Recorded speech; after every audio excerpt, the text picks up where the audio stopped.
mikrofoneja ja todeta, että welcome to Fin for Swing.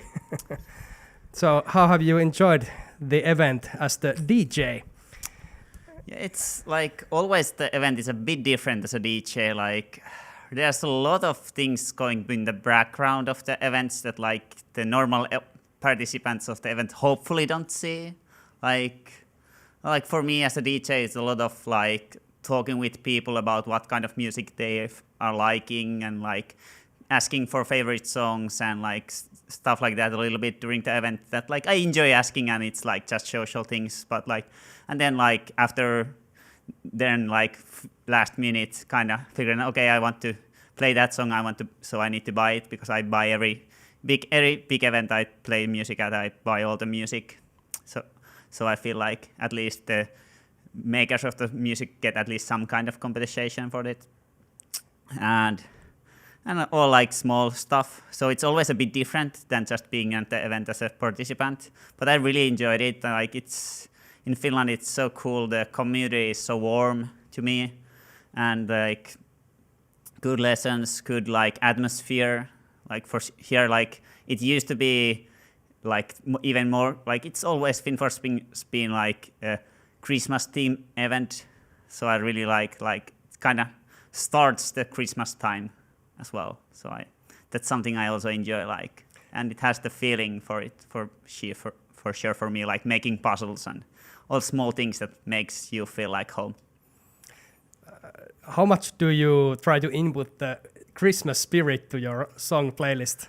I'll definitely play like maybe 5 songs or something in the whole night, like not too much, because I know it's not everyone's cup of tea, but I do like songs that I myself enjoy dancing, and I know some people have also said that they enjoy. I'll play a couple of them now during the social race and a couple during the night here and there, and I've said to the other DJs that if they feel like there's something Christmas-like songs that they think they enjoy, like we have really good DJs here, Lauri and Pietro are both really experienced in doing it and doing it a lot. Like Lauri way more than me even in international events, and I've learned a lot from Lauri as well. He's been really great helping me out at starting out DJing, and always happy to help when I have anything I need to ask about DJing. So I really trust him as well. Do you think there is a lack of DJs, or is there an abundance of DJs right now in the scene, or where do you fit in? I think it's like quite mixed. Like in a way, there's a lot of events. I feel like that there's a lot to improve in the DJing and the music department. But I think that's more, it's not because there's not enough of good DJs, but the events are not like treating the DJs with the respect, like they expect people to like just volunteer and do it for free for an hour or two kind of thing. So that's like, that's showing in some events for sure at the quality of the music. There's a lot of good DJs in Europe that like, some are more dedicated, some are less dedicated, and like for me it really needs, like there's been times for me that I felt like I'm not like up to my game because I haven't been listening to enough music and I haven't been like updating my set, and I'm like not super like 110% like know all the songs I have in my like songs I'm about maybe playing, kind of that like, and you can definitely feel it when you're not like 110% prepared for the DJing set, even though like the more experienced one for sure can make a good set and like make people enjoy it, but for yourself you feel it like, okay, like now when you are like 100% into it, you kind of know like every song by heart,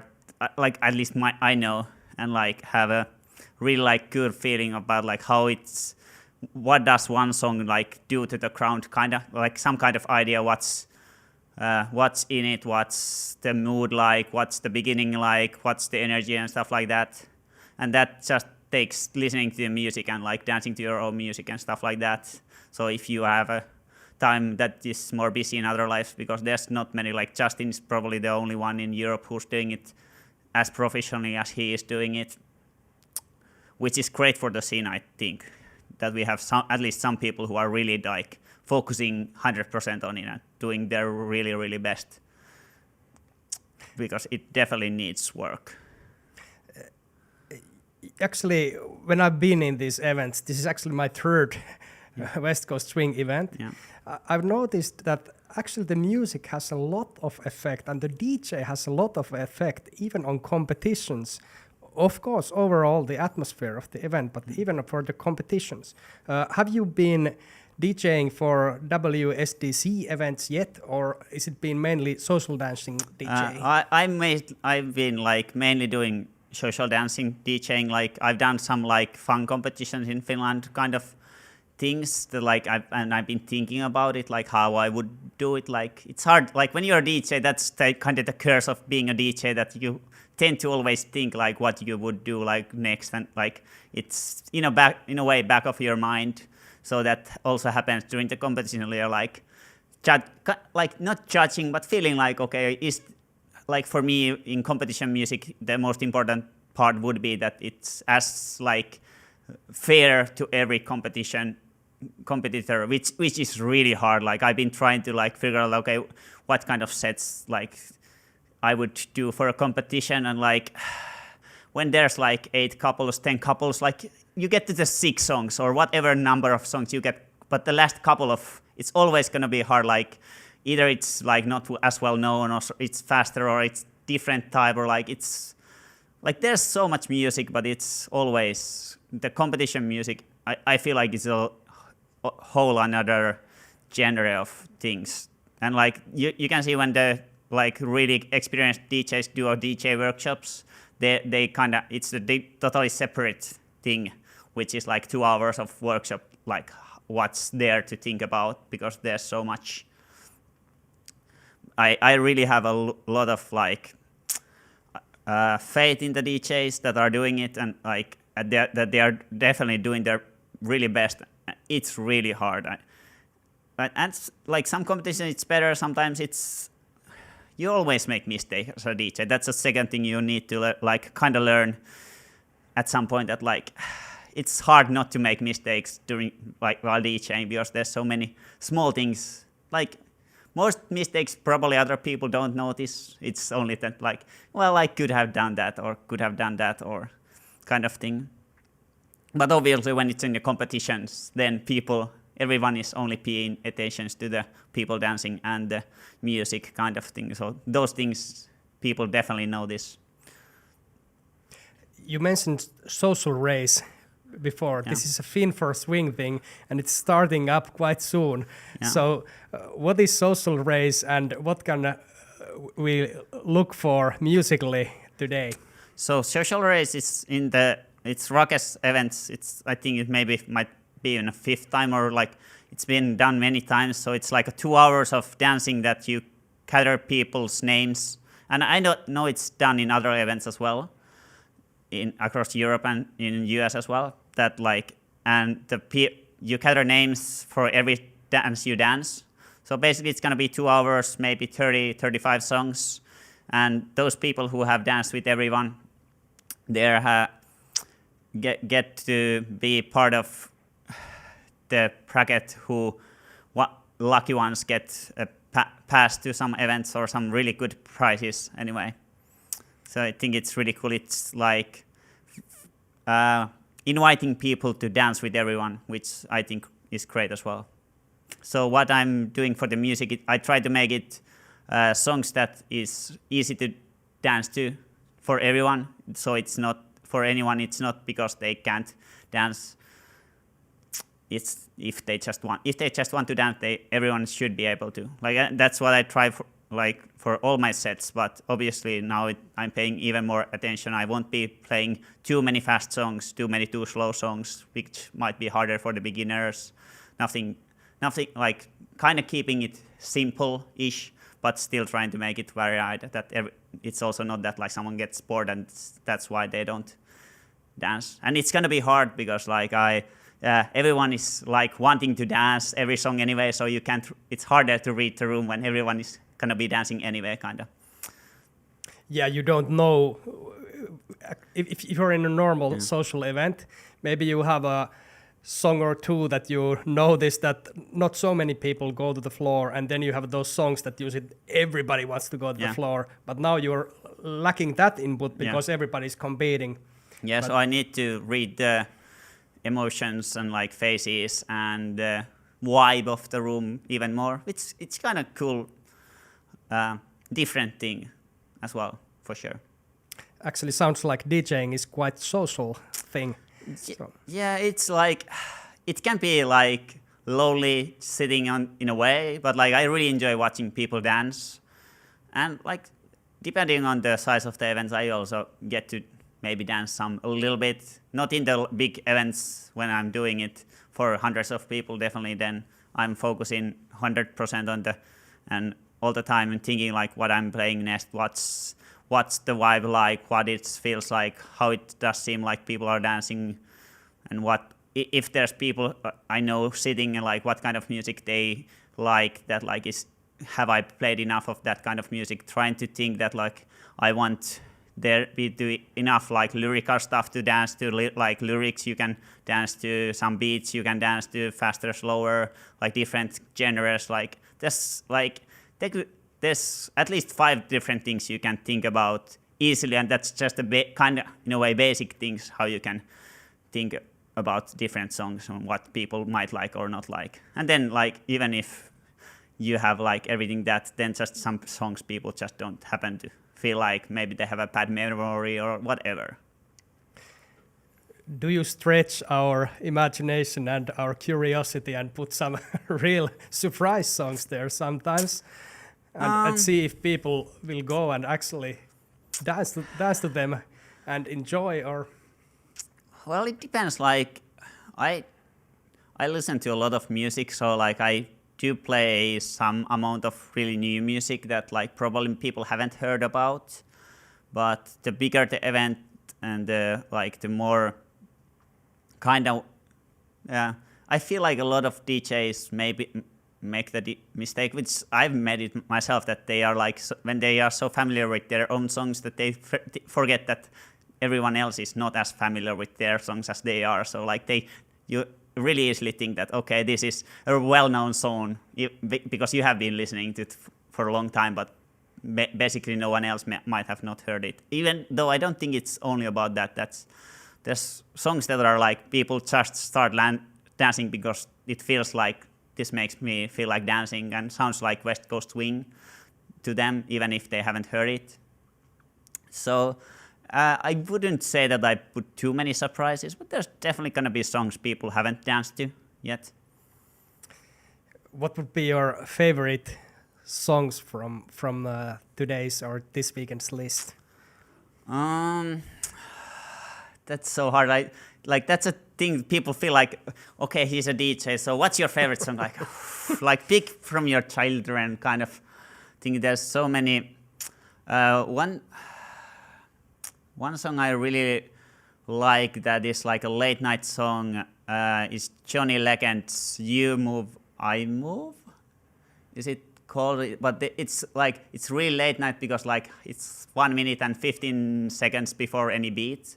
So it's like it's not something I'm gonna be playing on the social race for sure, kind of song. Long intro. Yeah. Lots of time to just get to the mood and. Yeah. How would you define a West Coast swing song? To me, like there's for me, at least part of it, like there's different songs, but to me, like the most West Coast swing songs are like those with like some kind of like it has a good vibe to it, like clear, like a beat that is like feeling, and you can feel the difference between 1 and 2s. It's definitely there. And then there needs to be some variety to it. Some like it can't be that flat. There need to be different things happening to the song. For me, that's definitely important. And like when I think about my own favorite songs, most of them have some like lyrical things you can mimic to, or like some kind of things do that as well. And like maybe having the other possibilities, like there's some really cool rhythms to them, or then there's some really nice moments where you can really enjoy the stretch. Those are maybe the three important things for me. When I first started West Coast Swing, I of course went immediately to my own music library and started to see just what kind of rhythm do I need that I can actually dance. It's not too slow for me, not too fast. And then I started to get some kind of playlist, but there were exactly these songs that lacked variety, for example, or these some kind of meaningful vibe for West Coast Swing. They were okay to dance as a beginner, but I don't see those on my playlist anymore, even though there are like top 10 songs from 90s or... Yeah, and like I do play some amount of the current really popular songs, even though like I feel like they are not the best West Coast Swing songs to dance to, because there's something that like there's a reason why they're at the top 10 at the moment, kind of, or top 100 or whatever list at the moment. So like if there are something that like, okay, it has a good vibe, even though it kind of get boring, but when it's the kind of first few times you dance to them, but then there's a reason why you hear them for a while and then don't hear them too often, and there's a reason why there are some classics that you keep hearing again and again. For example, Layla or Black Velvet are always popular West Coast Swing songs, I think. Yeah, Black Velvet, I know that's really something that there's opinions on, I would say, for sure, that like some people are not as keen on it being a West Coast Swing song. But yeah, definitely there's a lot of like The Weight Is Gone and Chunks, and like there's a lot of, and funnily, like I'm not sure if it's funnily, but a lot of the really all-time favorites, most of them are some like late night songs, because like I think it's really natural for a lot of people. Their favorite songs come from seeing someone dance to it or dancing a great dance with to that, and a lot of that might be during the late nights at events. So that it makes sense that those are the songs people are most fond of. Is there a certain kind of late night song, or is this just coincidence that the songs that are danced late night and people are in the right mood and a lot of people are watching, they are like for especially for now, like most of them are a bit slower ones. That's definitely what the trend Europe is at least going in West Coast Swing. People are like enjoying more and more slow songs because you can do more things, more cool things, enjoy the stretch like more. And then there's the vibe of like they're flowy and really, and some of them are for sure emotional as well. Yeah, this is going back to my childhood days when I went to the first childhood disco and there were these late night songs. Yeah. As a DJ, when you look at competitors in West Coast Swing, do you immediately see that, okay, this is an old hip hop guy, or this is a blues guy or girl, or... I'm sure like most people who have been dancing more like have a good idea of what kind of backgrounds like people have when they see people dance West Coast Swing. Of course, there's always exceptions to that, but a lot of people, you can definitely see that like, okay, this what kind of dance backgrounds. And I actually like, funnily enough, like some people are like that, like there's some like swing dancers who like, okay, now I'm dancing West Coast Swing because of the modern music, so I don't really want to have blues. Like not many, but like there's some people that you would think from the background that they love some blues and swing music, but it's not because people come to the West Coast Swing from different backgrounds for the different reasons. But yeah, of course you see some of it, but it's like kinda, you can always have a guess and see how people are dancing and what it feels like, but I feel like I'm a social guy. I like to ask, and I love if people come to talk with me about music. So like that's kind of which I trust the most, that like what people tell me when I talk with them afterwards. But of course, during DJing, you can't talk with everyone who's on the floor, so you need to trust your instinct, kind of. do you categorize music in your head in certain, like 4 main categories, like contemporary, acoustic, blues, or? Yeah, for sure. Like basically those. Then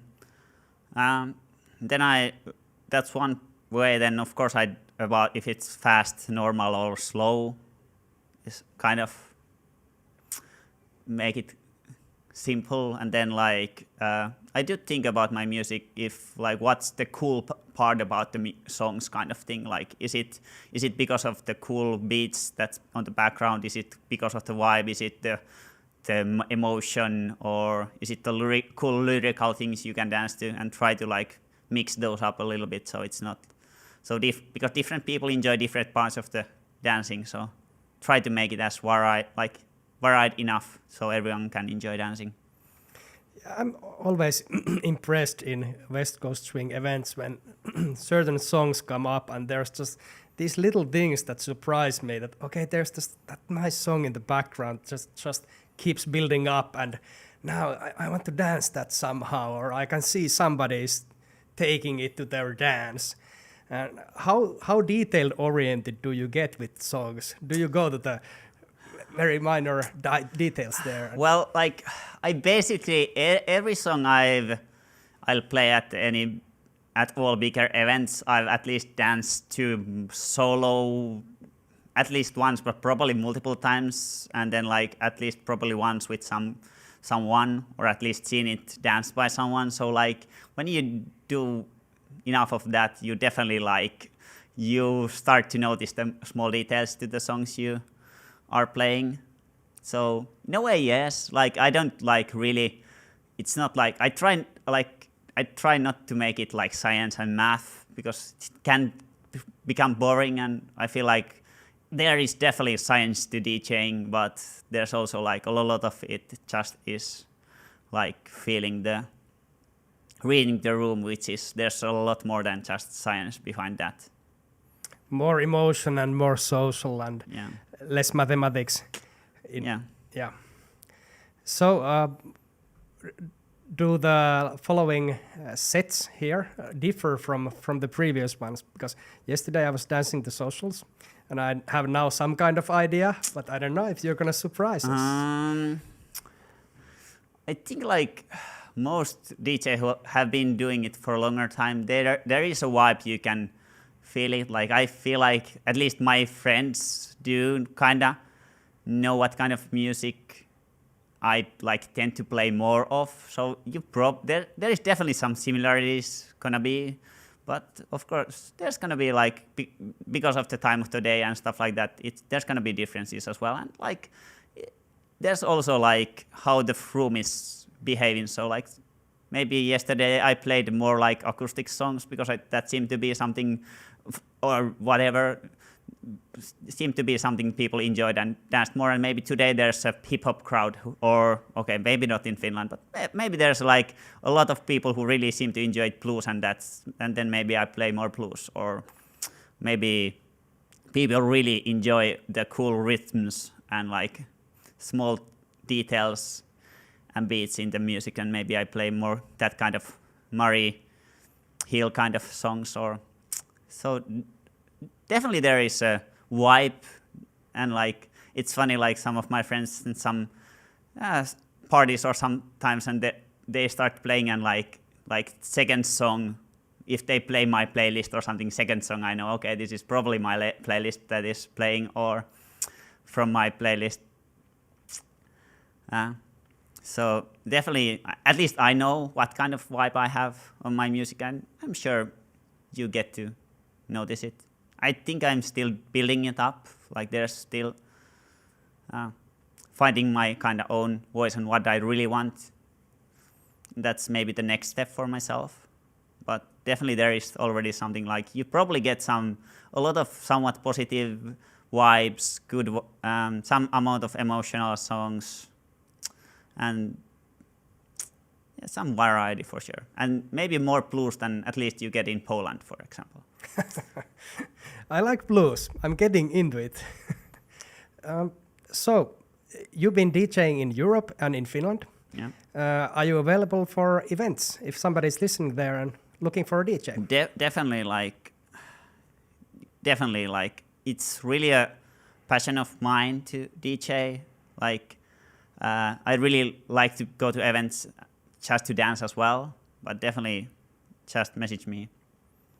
And where can people find your details to message you?